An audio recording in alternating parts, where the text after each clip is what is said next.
Welcome to episode 78 of Dialogika, a podcast between two friends about the latest in politics, society, and feminism in Indonesia and the world.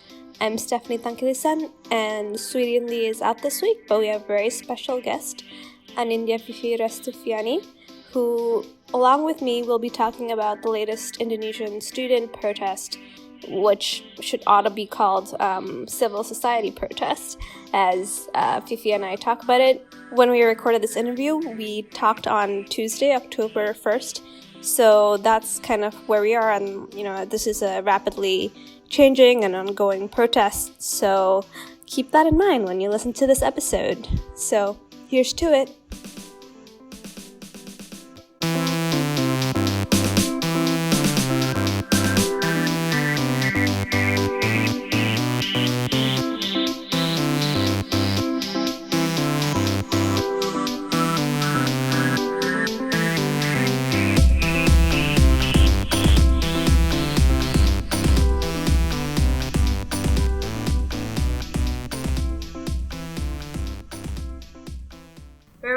Today to have a special friend and guest of the podcast. Yep. Anindya Restuviani. Hi, you can call me Vivi, and I am right now part of the Jakarta Feminist Associations. We just have our legal name. Woo. Yay! And also part of the Hollaback Jakarta. Both of them are movement on feminism and also anti-sexual violence in Indonesia. So yeah. All I know, she's a badass female activist. Oh, thank you. And also we have a special podcasting dog today. You might occasionally hear Udal gnawing on his toy. But yeah, so we're here with Vivi today to talk about the student demonstrations currently happening in Jakarta and across Indonesia, how it happened, and what we can do to support it. Yep. What started the student protest, in your opinion, in your view? I must say that it's not all, like, a lot of people really glorify that as a student protest. I think it's because it's very nostalgic. Back to 1998 when everything was students were out there protesting. But I have to clarify things that it is not only students protest, but it's basically a civil society, the whole Indonesians, who are concerned and feel like things that has been happening in Indonesia lately in terms of democracy is at stakes. So that's why people are coming out there. But yeah, the majority of the people who came are students, but the way it started, basically it has been a very ongoing things that we discuss, right? Like, for example, with the Penal Code, a lot of media say that it's about sex ban or something like that, which is, it's not necessarily wrong, but it's completely minimizing what we are actually fighting for, because we're fighting for a lot of stuff like democracy, reformation. So it's basically, it's like a collective anger. We are very angry that it keeps happening. They wanted to pass, they passed a lot of bills that we feel problematic, and we are afraid that instead of passing bills that we actually need, like the eradications of sexual violence bills, they are passing bills that basically it's gonna put all of us in jail. For those who are not familiar with that, could you talk a little bit about what is the Penal Code, besides the premarital sex bill? There's so many things that is wrong with that Penal Code. That's a whole other. There's a lot of that's another whole episode. But yeah, there's this premarital, this sex bans, things that people are talking about. Even that, it's not like when you have sex and then they're gonna put you in jail, but there has to be someone that part of your family who reported it to the police or reported it to the head of the village. So the head of the village can report it to the police. So if my kepala RT doesn't like me, he could have just report me by saying oh, she's living together with a bule and stuff like that, with a man and stuff like that. So because the concern is also this will actually criminalize homosexuality and just because currently we don't have any bills in place that will criminally punish people for loving another gender. It is basically that law was actually also have a very high vulnerability for a victim of rape, or they have probably a consensual sex with their partner, and then they're going to be forced to get married because like their parents can force them by threatening them, saying that, oh, if you're not getting married, then we're gonna report you to the police under this law and that kind of stuff. And this is not like, it's not something that we're not making this up, because like we have like a lot of cases, especially like victim of rape being forced to marry their rapist. Like we have a lot of it happened before a lot and stuff like that. Other than that, like we are also trying like things that are very affecting women, like it's that one, the premarital sex ban, and then the one that will criminalize a victim of rape to access a safe abortion. A lot of people argue like, oh, it's already in the there's this bill that passed by the Ministry of Health, basically mentioning that there is a exception for a victim of rape to access abortion within 40 days, which is kind of bullshit, really? Because like it's 40 days not from the day of conception, but 40 days from the last day she had a period. So what if like she got raped on the 28th day after she got period? Yeah. So who wrote this bill and who's pushing this bill forward? Like, so all parties never made a clear statement on like their positions in terms of penal code until we have like a huge protest in front of the DPR on the 24th of September. Like, and then suddenly like the PDIP, where the Jokowi came from, they told us like, oh, we have always been against this penal code. Like, but you never say it to us. Like, why now? Why just now? And then like people like, but more like, how do you say that? Like secular party, like party, that is not affiliated, non-religious party, like Nasdem, Demokrat, and like Golkar, I think Gerindra as well. They were starting to kind of like, okay, might be wrong or something like that. But like, it's hard to kind of like negotiate with party who has a very strong affiliation with a specific religion. Like they are very conservative and stuff like that, so they are supportive to this bill. So that's why like it's been for us. It's crazy that people say like, why you never use anything, like you never use any method, that other advocacy method that is calm and civil, but then we have been doing that for a very long time. I remember like this is something we've been against for a couple of years now, even within the Jakarta feminist community. We've been talking about it for a couple of years now. Were they gonna vote on this? I think they already decided that they're not gonna continue to pass the bill this year, but this is something that this is what we learned from like, I think 2 years ago, when we have like also a protest in front of legislative, the house of the legislative members. So we had this protest, and then they say, okay, we're not gonna pass this bill now, and then everything just like, we're just okay, fine, and we're just kind of chill and stuff. So nobody really paying attention to it, and then suddenly like, we're gonna pass the bill now, and like nobody knows whether they've been like revisit the bills and stuff like that. So this is something that we really need to kind of pay attention.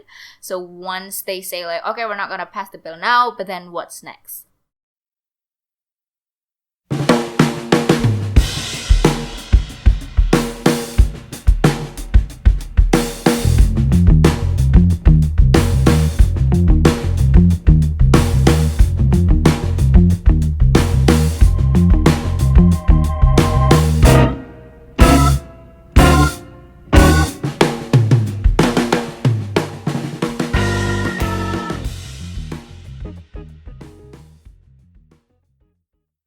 You've been going to these protests and you've been, part of it. Yeah. What has that been like for you? And, how has the police handled themselves in this situation? God. I mean, the thing is that I felt like there are so many unnecessary things that they did to us. Like, literally yesterday, like, we just had the protest on September 30th.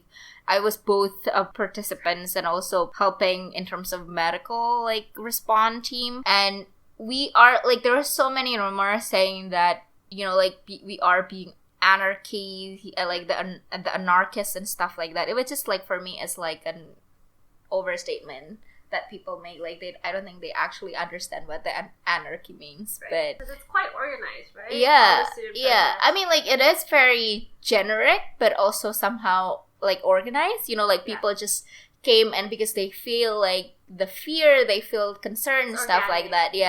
But it is very organic. And like the thing is, I think in Indonesia people has this stereotypes towards like high school student, especially from this vocational high school, that people think, oh, they are uneducated, they are rude, you know, they like to vandalize and like stuff like that. But again, if we think about it, like this law will affect the most vulnerable people in Indonesia, and they are part of the most vulnerable people in Indonesia. They part of like people who lived in poverty, and I felt like I could have understand the kind of oppression that they feel, and I could have understand why they need to go out there and, you know, like protest. Another thing too is like this is a real organic protest. Yeah.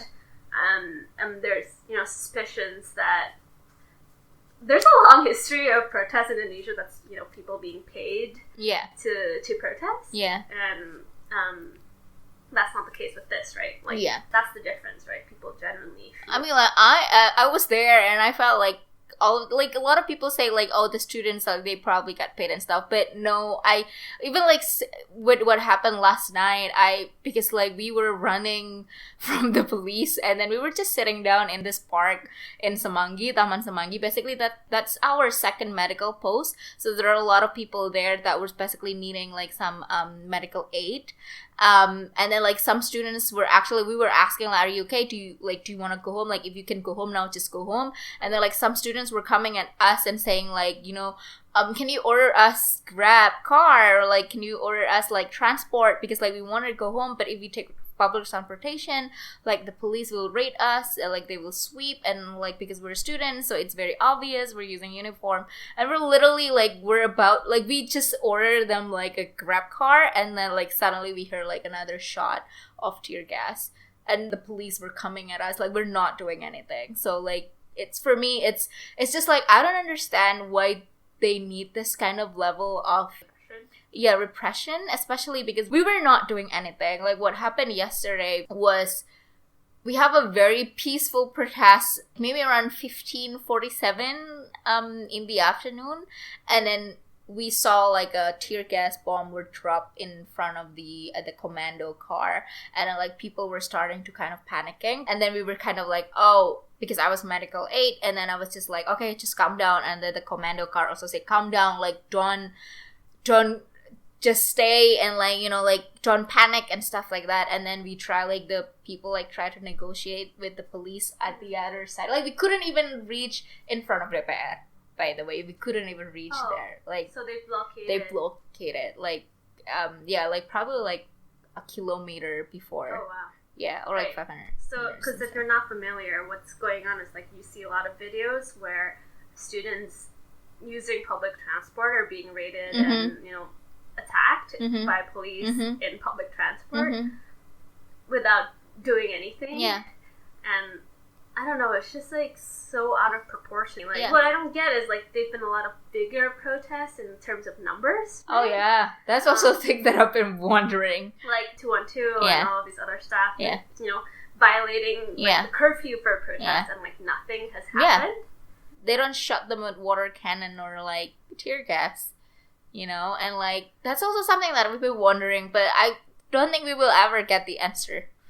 Like especially with the stereotypes about like, oh, all of these vocational high school students are very, you know, mean, and you know, they're bad people, and like that is like the first stereotype that we have. So like even like they say like, oh, like the police do something like this probably because like this high school student or like the students do something bad to the police. But do you think it's really necessary? They came there with an empty hand, and the police came to them with all of the weapons that they have. And like a lot of teenagers. Yeah, and like protection. Like one of like, I felt like yesterday one of the oration that they had, like from the students, from the vocational high school student, things that for me like got me like chills. Like it's just like, wow, it really hits me. It's like when they ask the police not hit them, and they just say like, I could be your son, so do you want somebody treat your son the way you treat us? And I was just like, wow, that was deep.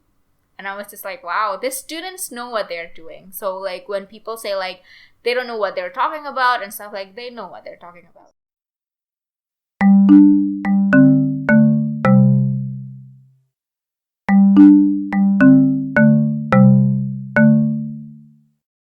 You know, so you were a medic yesterday, right? Yeah. And like you've interacted with them, where when you talk to people, like what is the thing that drives them?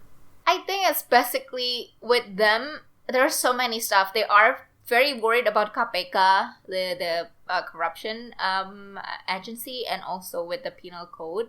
I feel like they genuinely like really worried about like where this is going and like things that can happen to them. And one of the article in the Penal Code, if you were like seen wandering around on the street at night, like they're gonna like fine you like a 1 million rupiah.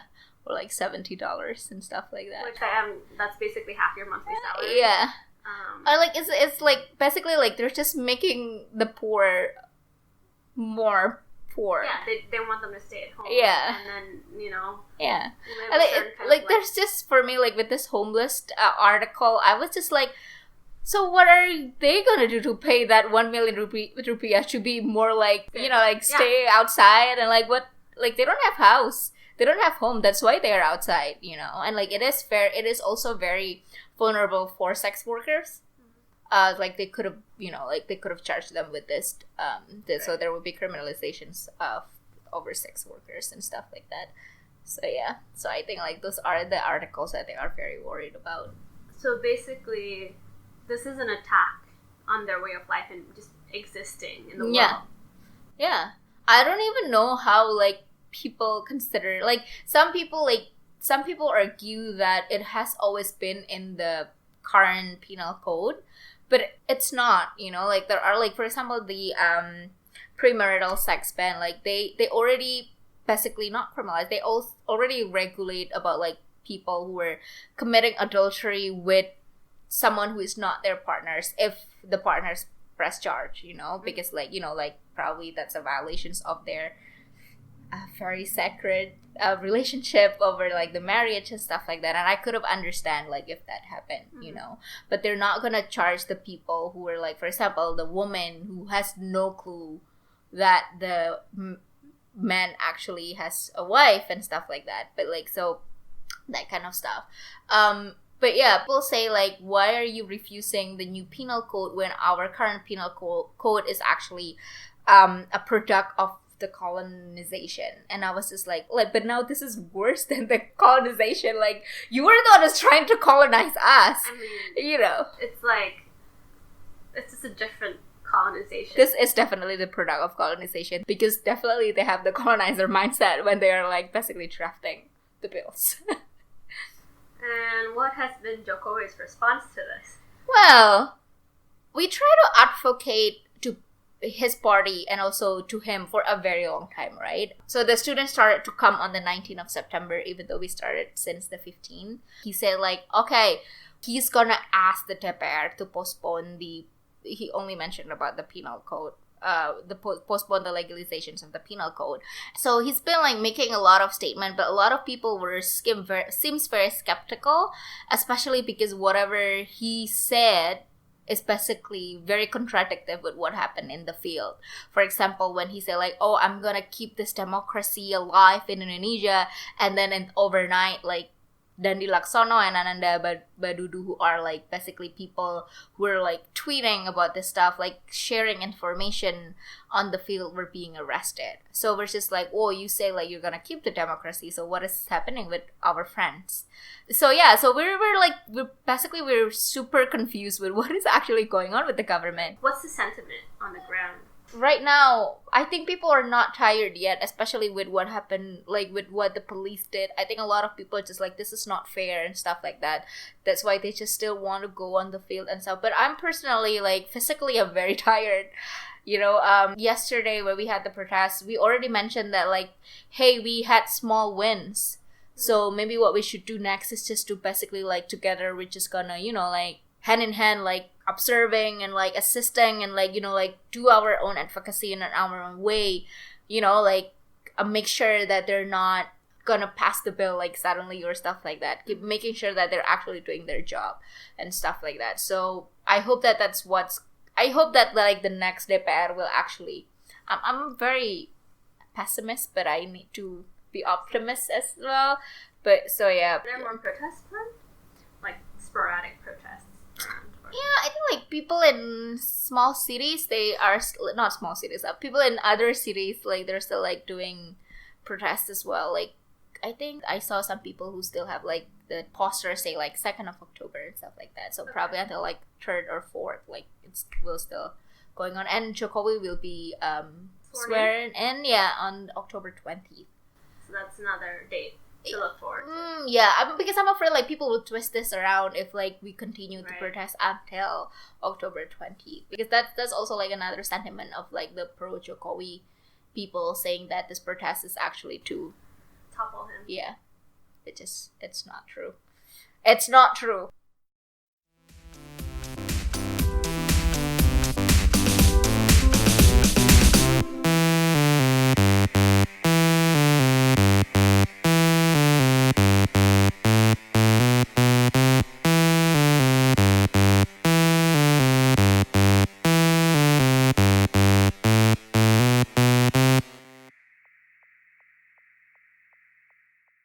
Thank you so much for listening to this episode. You can find more information and resources of whatever we talked about on our website, dialogika.id. Music credits to John Dealey, Lee Roosevelt, and of course, Broke for Free. If you like what you hear and want to support us, please review our podcast on the Apple Podcast app or whatever app you use to listen to your podcast. And please share our podcast with your friends. It's the best way to spread the word about Dialogika. If you want to get more involved, we'd love to hear from you. Our email is dialogikapodcast@gmail.com, or just shoot us a message on our Facebook page. You can also find us on Instagram, YouTube, SoundCloud, and now Twitter. Please follow us on these various platforms. Our Twitter handle is @dialogikapod. Also, follow me on Twitter. It's StephTank.